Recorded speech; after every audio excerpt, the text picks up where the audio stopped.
Google Scholar. If a journal claims itself that our journal is indexed with Google Scholar, it doesn't mean anything.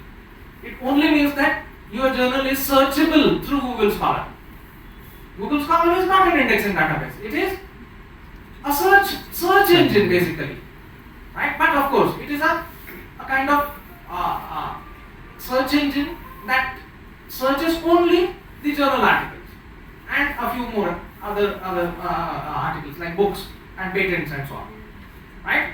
So it is a kind of sophisticated or tailor-made search engine. It is not an indexing database. If your journal is there today online, it may be indexed with, it will be shown on Google Scholar, right? But tomorrow if your journal stops being there online, Google Scholar will also stop showing that journal. That is not how a good database works. Even if the journal stops publishing, even after 10 years of its stoppage of publishing, the old articles that were indexed when the journal was indexed, they will still be available on these good databases. For example, PubMed. There are many journals that are no more in existence, but there are articles which were published when the journal was indexed. They are still there. More than 200-year-old articles are still there on PubMed. That is a good database.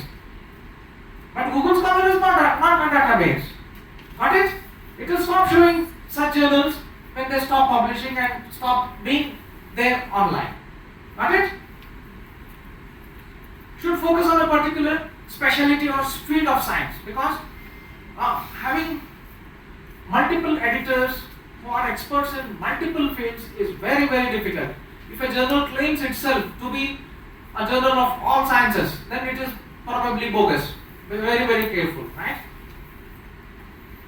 So establish standing in the field. That is indicated by volume number.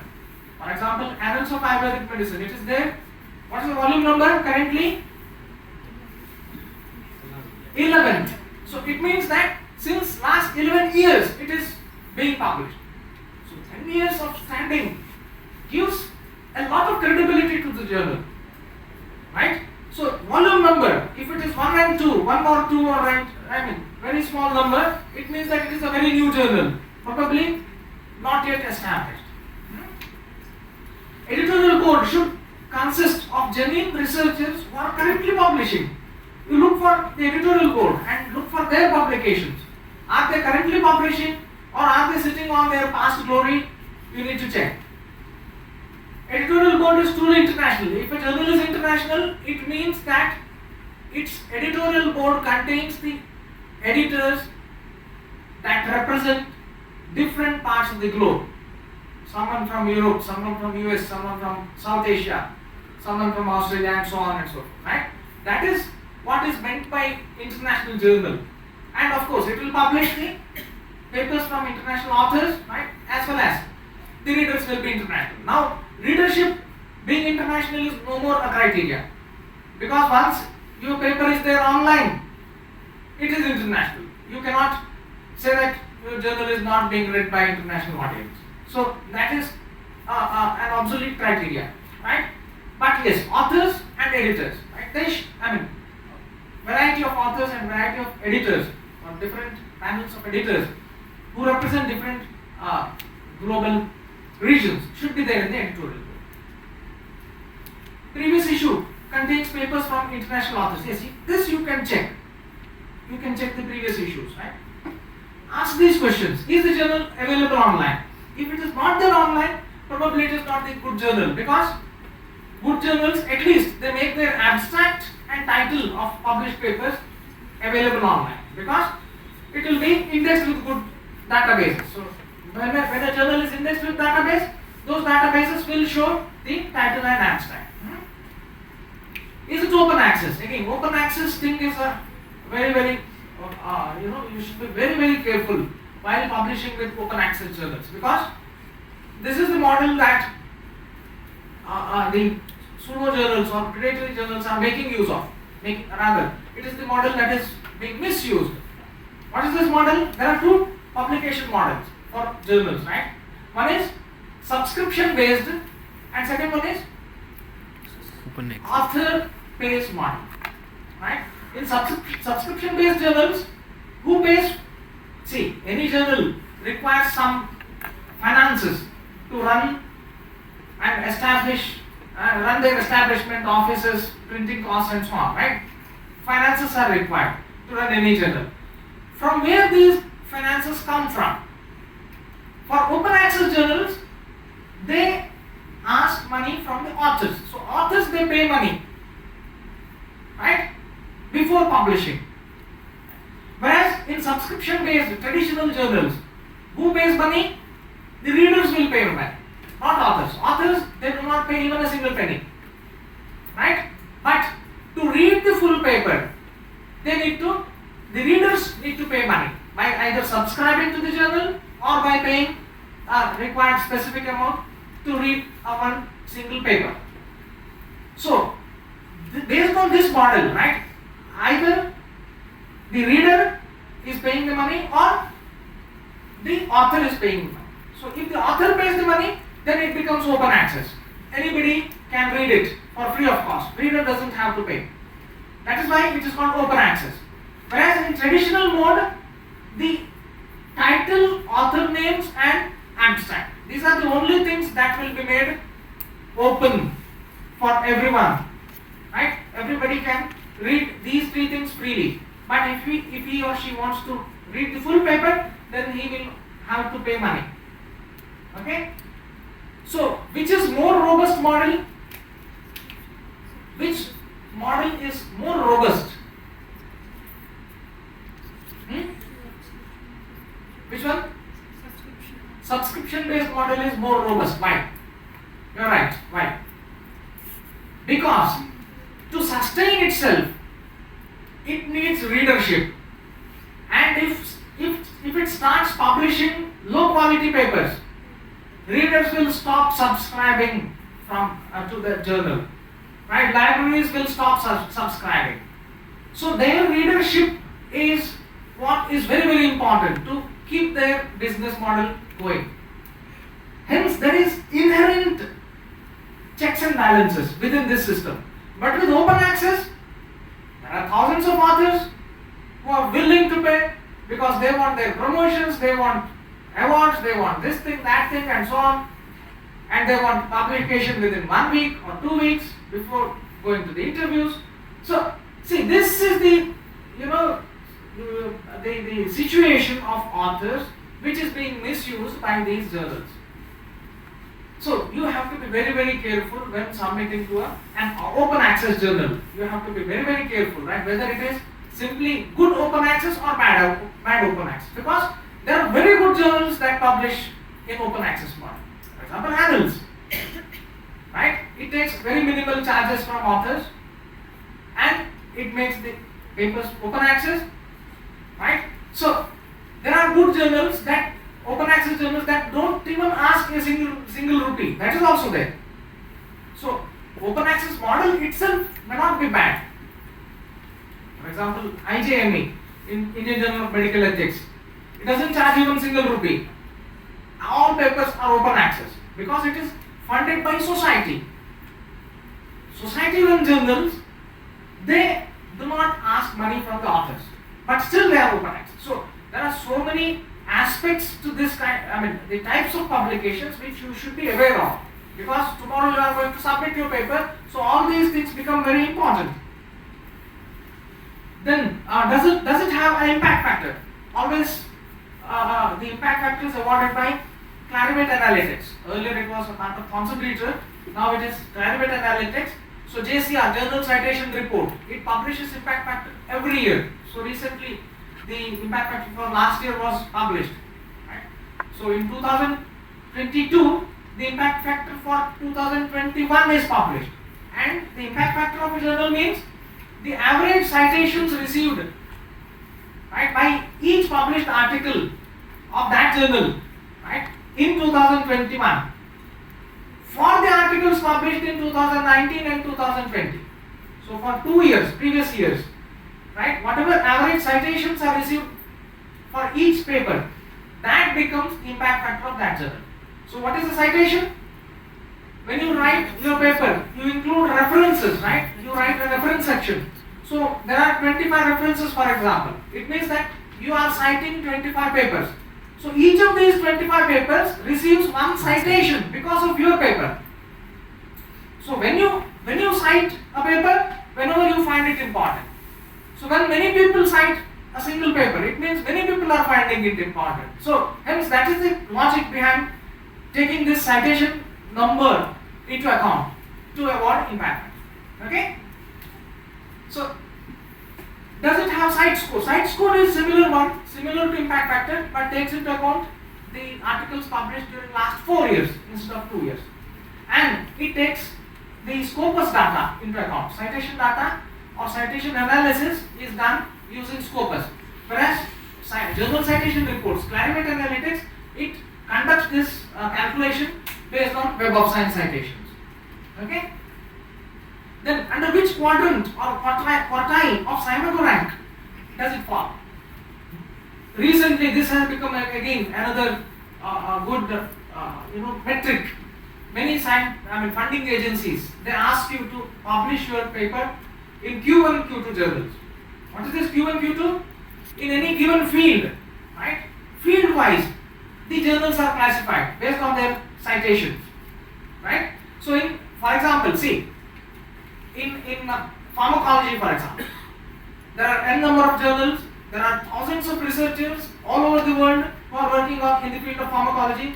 Hence, the number of citations generated in this field are very, very large. Whereas in Ayurveda, only in India there are a few researchers and maybe sporadic researchers here and there.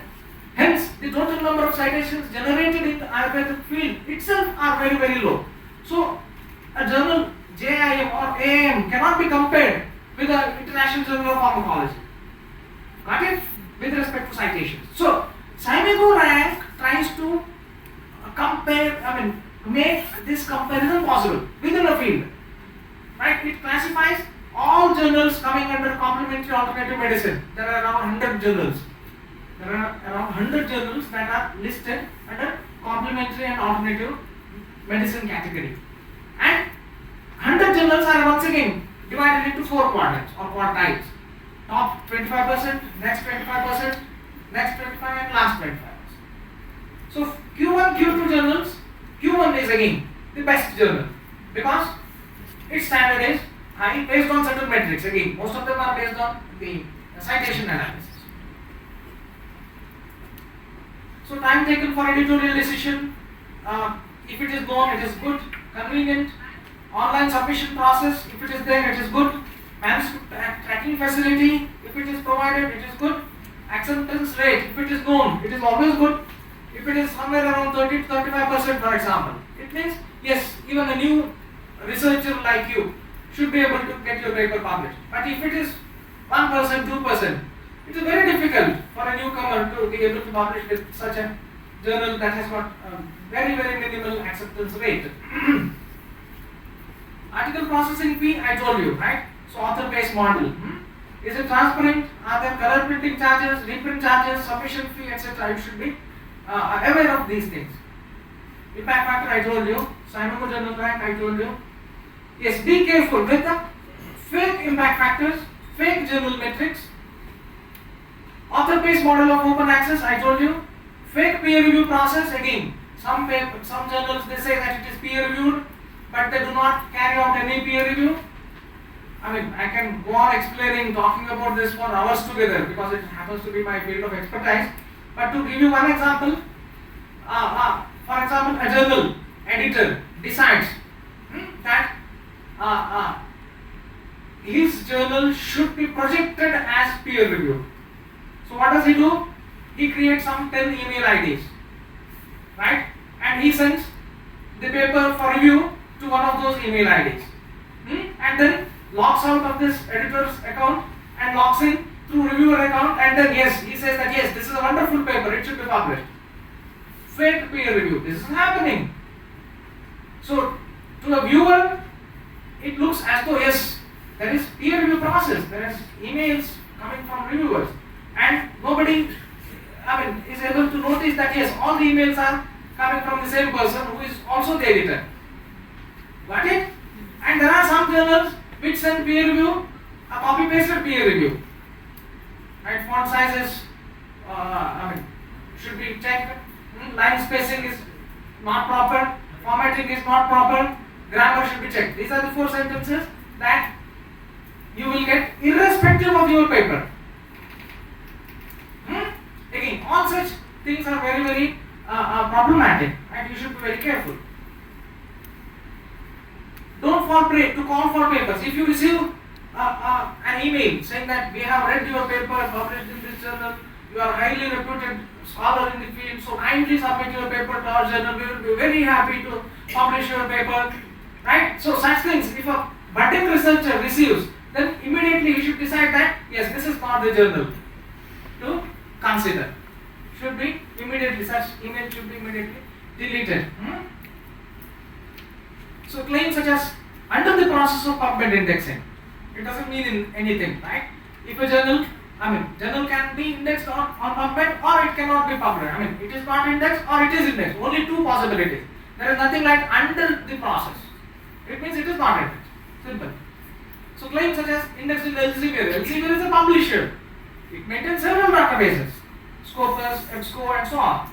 So it is a way to say that our journal is not indexed with Scopus, but yes, some other smaller database it is indexed. So instead of saying that yes, indexed with Elsevier, pretends to be more authentic, but a person having expertise will immediately catch such phrases. Yes, scholarly OA.com was a list being prepared by Jeffrey Beal, who used to publish this list every year, right? Dubious journals. He used to list the dubious journals, bogus journals on his blog, and also the bogus publishers. It was a very good list, and based on list, several sting operations took place. Bogus papers were submitted to these journals, and many of them got accepted, and so on and so forth. And then the Science magazine published a huge report. There was huge hue and cry in 2013, I think, when all this became open.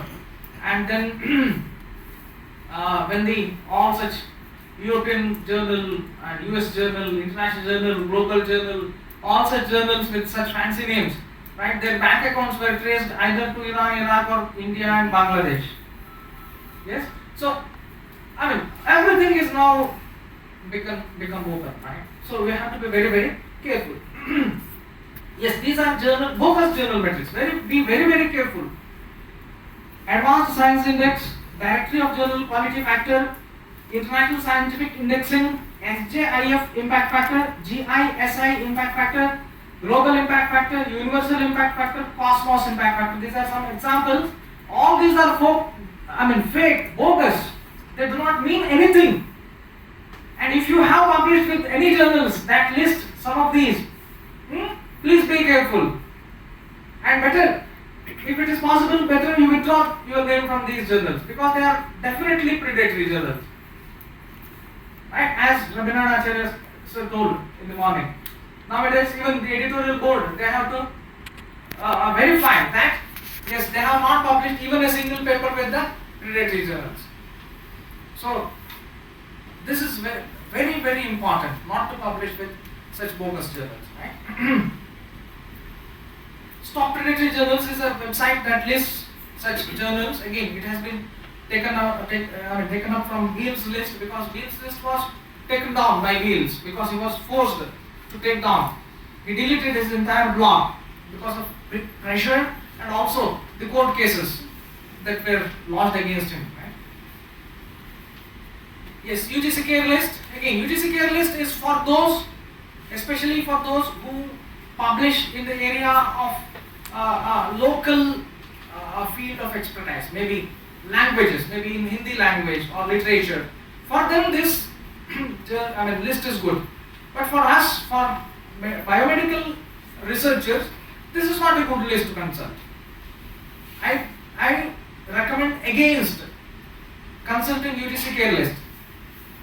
Right? Especially if you are really interested in publishing in a very good journal. Right? So, practical method to identify a good journal. Yes, this is the practical method, I tell you. With all this background,